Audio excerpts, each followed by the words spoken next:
E o primeiro dia que cheguei para fazer stop motion, pá, filmamos o quê? 3 segundos. Foi o sótão. Ainda me lembro disso. Filmamos 3 segundos.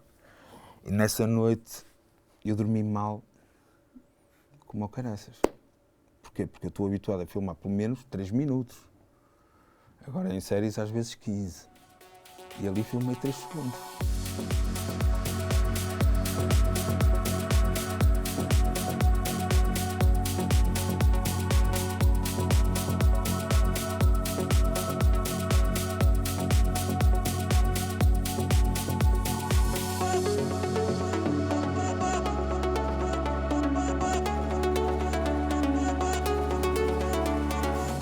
O primeiro projeto que me deu assim alguma visibilidade, por assim dizer, que era um projeto um bocadinho peculiar, que era o Bicicleta, que foi filmado no bairro do Aleixo, pelo Luís Vieira Campos, da Filmes Liberdade. E foi um projeto que foi filmado no bairro do Aleixo, escrito pelo Walter Gomes. Foi um processo de produção muito interessante, que o Luís trabalhou praticamente 2 anos com as pessoas do bairro. Temos alguns não atores e ele, ou seja, para filmar no bairro do Aleixo era preciso ganhar a confiança das pessoas que lá estavam. E nós, quando chegamos lá para filmar 13 dias, pá, o que eu vos posso dizer é que deixei 2 quilos dentro da mala do carro com a chave no carro e foram-me levar a chave ao sítio onde estava a filmar e disseram: tens o carro fechado. Fizemos um filme de 45 minutos com alguns prémios em Vila do Conde e no Caminhos de Cinema Português. Eu posso dizer que em termos de iluminação usei praticamente tudo natural e tinha 2 quinos e 2 LEDs.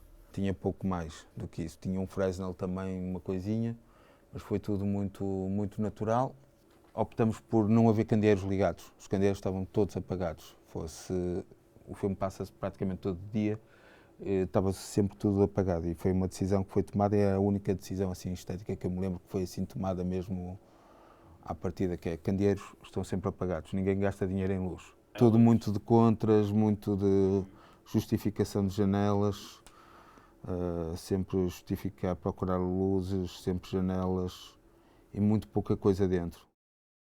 Depois disto surge uma coisa que é o Amélia Duarte, que é uma animação. E eu lembro-me da primeira vez que me ligou a produtora desse projeto. Me ligou: isto é uma animação em stop motion, não sei o quê. Sabes fazer? Eu: não. Disse eu para mim. Aí ela disse-lhe que sim. Estava bem à vontade para fazer aquilo. E o primeiro dia que cheguei para fazer stop motion, pá, filmamos o quê? 3 segundos. Foi o sótão. Ainda me lembro disso. Filmamos 3 segundos. E nessa noite eu dormi mal como ao caraças. Porquê? Porque eu estou habituado a filmar pelo menos 3 minutos. Agora em séries às vezes 15. E ali filmei 3 segundos. E não percebia. Estávamos ali frame a frame. Uma coisa com atores parados, cheios de queimbras. Carrega no enter, mexe um bocadinho, enter. Se falhas o plano tens que voltar ao início, não podes retomar do meio. Foi um processo um bocado estranho. E este foi um dos projetos em que foi uma aprendizagem total. Ou seja, nunca me passou pela cabeça trabalhar numa animação, ainda mais com uma mistura de técnicas tão diversas e com pós-produção, que era uma lacuna que tinha na altura. Lá está, isto também me serve um bocadinho como formação, ou seja, os projetos, eu também tive sorte de encontrar projetos em alturas, se calhar certas. Eu aprendi um monte de pós-produção e de manipulação com a animação. Este foi o primeiro dia de filmagem e eu dormi mal. Depois, tecnicamente, também é um desafio constante, porque nunca sabes o que é que pode realmente acontecer, principalmente em exteriores. E aqui a parte mais interessante deste filme foi aqui que eu estudei mais, que é como é que tu filmas frame a frame no exterior. A tua fonte de luz está constantemente a mexer. No início tentamos fazer um em que era cronometrado, em que era para ter o movimento do sol constante e gradual, e era cronometrado, só que não funciona muito bem, porque depois era 1001 coisas a mexer. E estávamos numa zona, que aqui no Porto, que tinha refração de vários espaços, e era muito difícil controlar. Depois optamos por filmá-las à sombra.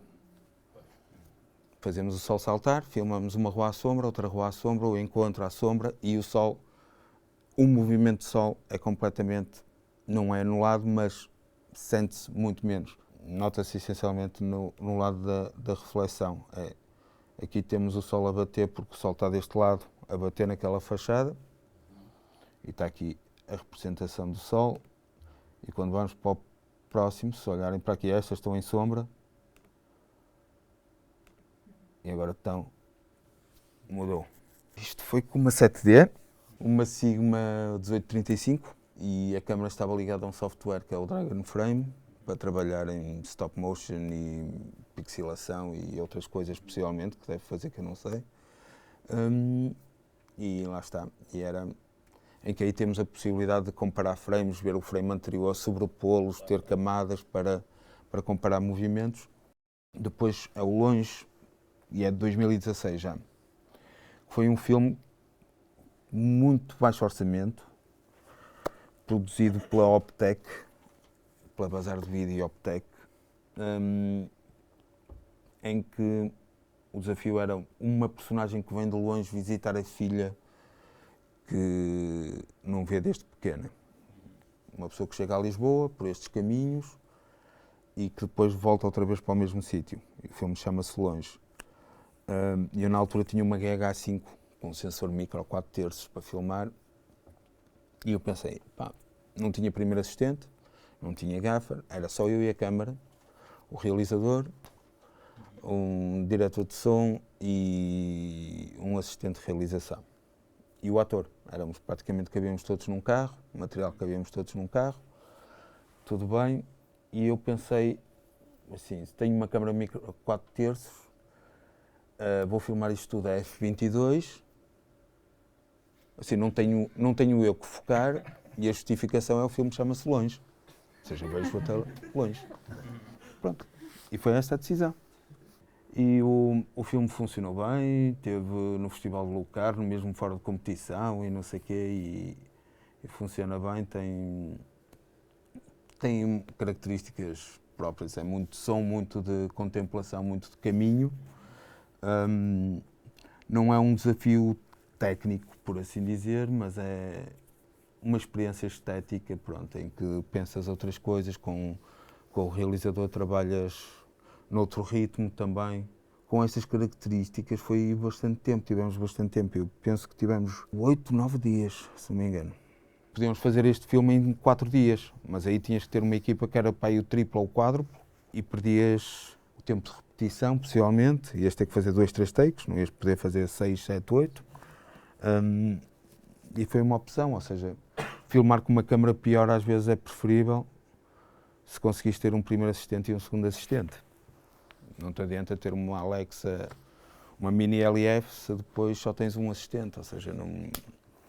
E aqui a opção foi, vamos com um kit pequenino, com uma equipa pequenina, mas pelo menos vamos com tempo. Depois disto, surge o Viaduct Palace. A primeira unidade era que vai contar a maior parte da história. Estavam muito bem equipados, com uma Alexa, e para a segunda unidade havia uma Blackmagic e um kit de 3 objetivos Shin, uma 24, uma 35 e uma 85. Não havia uma 50 sequer. Um diretor de fotografia depois assume, olha, vou fazer isto com estas condições, vamos. E foi assim, ou seja, a filmar no meio de florestas, à noite, com um frio tremendo, enquanto a legenda diz verão de 1936, com um M18, um esferovite e pouco mais. E uns LEDs. Houve uma noite em que tinha um gerador de 8000 watts, bem pequenino, para as necessidades de estar a filmar com uma câmera a 400 ISO, porque era uma câmera que não conseguia filmar a 800 ISO. E foi aí um desafio que correu bastante bem. E a partir daqui estava a filmar a parte em que não era a aristocracia, por assim dizer, não era a nobreza, estava a filmar os traficantes espanhóis que vinham a Portugal, perseguições de GNR, cruzamento de fronteiras, ou seja, era uma coisa muito fora do Viaduct Palace, era mais a fuga pelo meio das florestas e as casas pobres, por assim dizer. A segunda unidade era isso. A seguir, então, vem o Entre Sombras. Tal como o Amélia Duarte tem animação, em pixelação e stop motion, é um filme noir, a preto e branco, que foi bastante mais difícil tecnicamente e esteticamente que o Amélia Duarte, e possivelmente até à altura foi das coisas mais complexas que tinha feito. Tem uma cena de dia que é possivelmente que ainda é mais difícil, é muito maior, muito mais complicada que esta. Que isto é ali no tribunal, ao lado do Hospital Santo António. Trânsito cortado, numa via com ambulâncias, autocarros. Ponderarmos se este carro é 3D ou é da época. Houve uma altura que filmamos com o trânsito a andar, que foi esta aqui, se não me engano. Aqui o trânsito podia andar, em que como não havia sol a bater na estrada, também não há problemas com os vidros e não sei o quê, com reflexões. E neste aqui, mais que no Amélia Duarte, há muita animação de luz também. Há luzes animadas, luzes a mexer. Lá está, é um desafio e consegue-se experimentar, ou seja, é uma técnica que normalmente são 3 dias de preparação, 2 de filmagem, ou 2 dias de preparação, 3 de filmagem. Digam-me se eu estou errado. A grande diferença daqui para a imagem real, pelo menos aquela com que eu tenho trabalhado, é o trabalho que consegues fazer a nível de arte. Isto consegues construí-lo tudo, especialmente se fores a imagem real, vais ter que filmar numa casa qualquer que tenha as paredes brancas e que o dono não deixa pintar as paredes. Esta luz eu já sabia que ia entrar naquela janela porque eu estava lá e sabia que a janela estava a ser construída ali para aquilo. E esse controle é ótimo, por isso é que eu gosto de trabalhar em animação. Eu não era para fazer originalmente este projeto. A adaptação de um conto de Fernando Pessoa. Este projeto estava com outro diretor de fotografia que teve um problema 5 dias antes de rodar.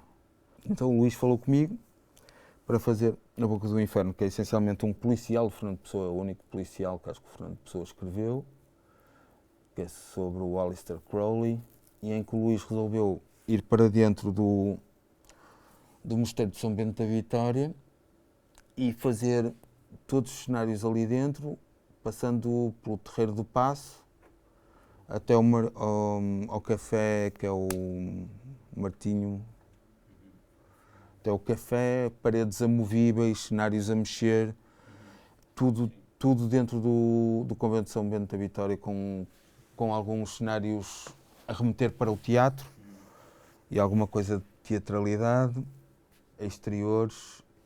Os cenários acabam, ficas com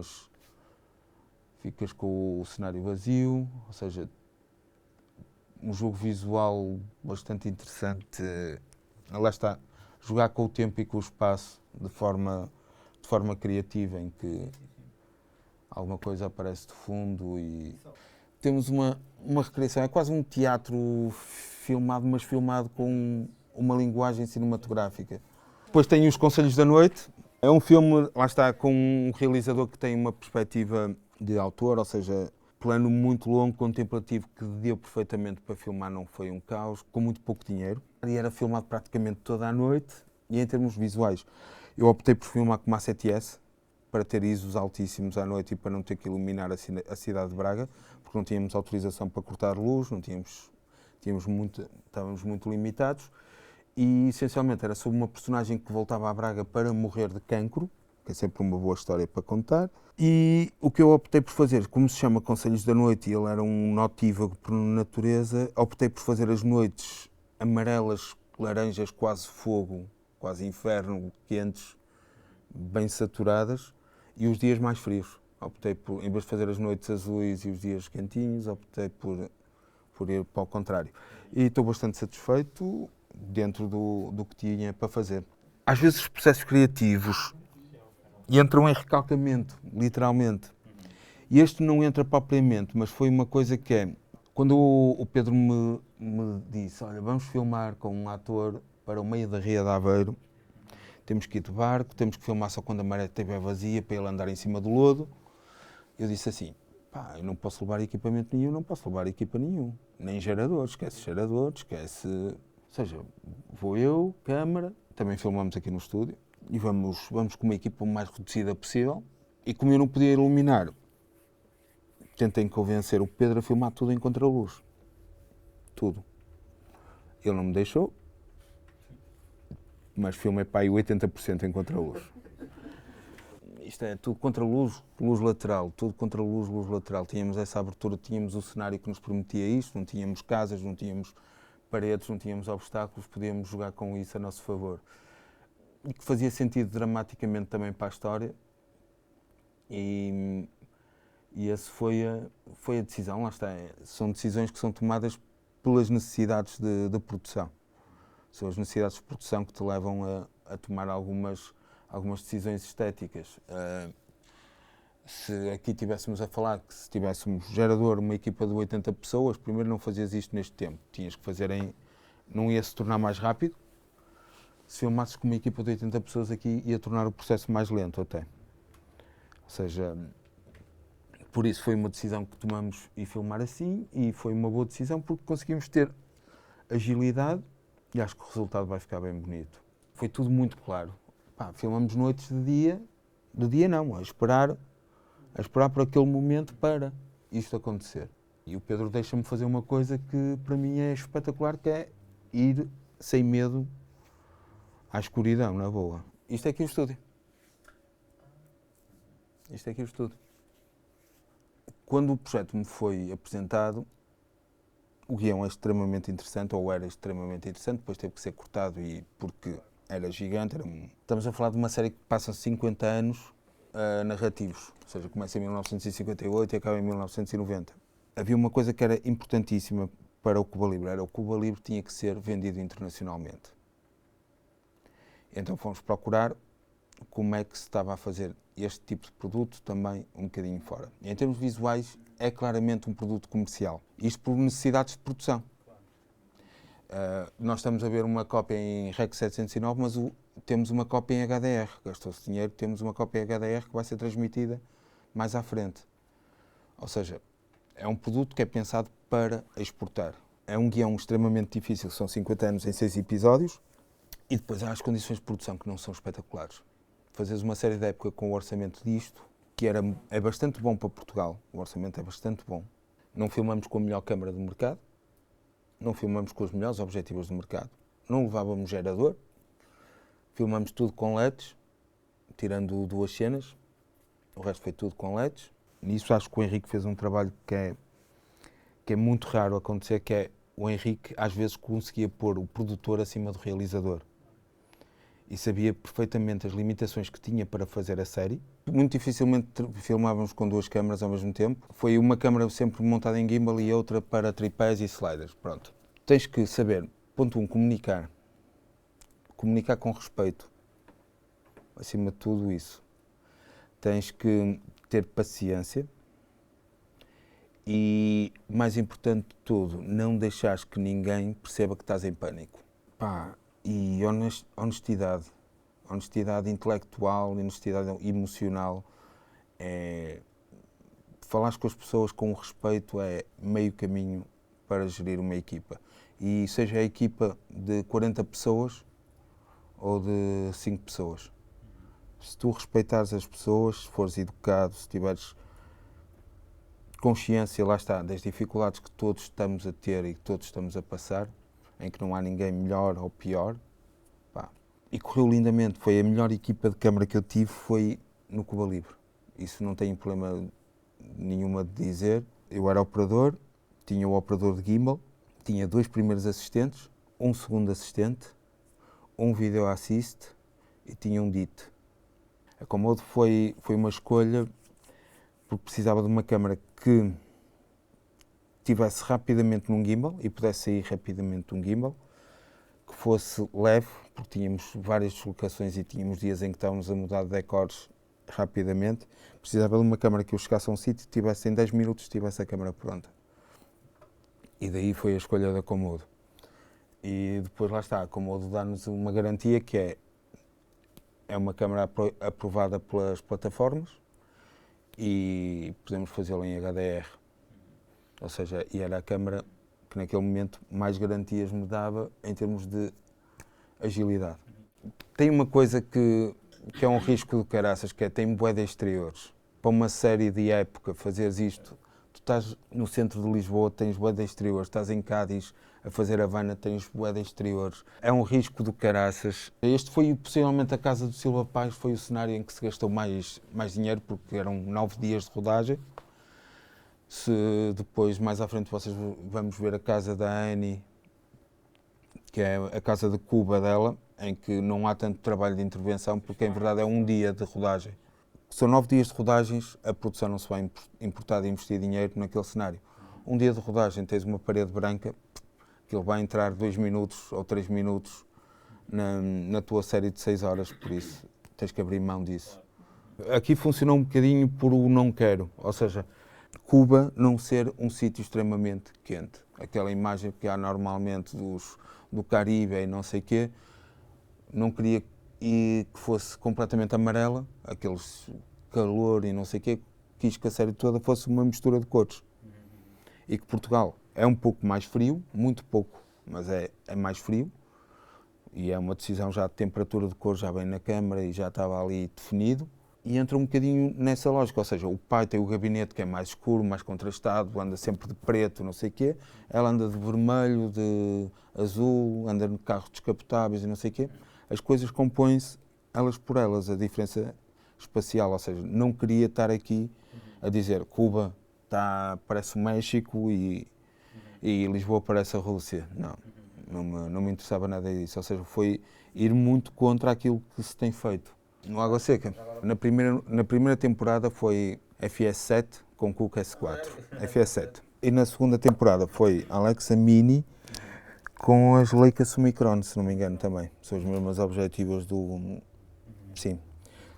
Mas todas filtradas, ou seja, aqui estavam filtradas por Ultra Contrast ou Glimmer Glass, tínhamos sempre alguma filtragem. No Cuba Libre não tem filtragem nenhuma, é direto. Objetivas, claramente, projeto a projeto. Porque para mim é aquilo que marca mais visualmente. Câmaras. Pá, a melhor câmara com que eu filmei foi a Alexa Mini LF.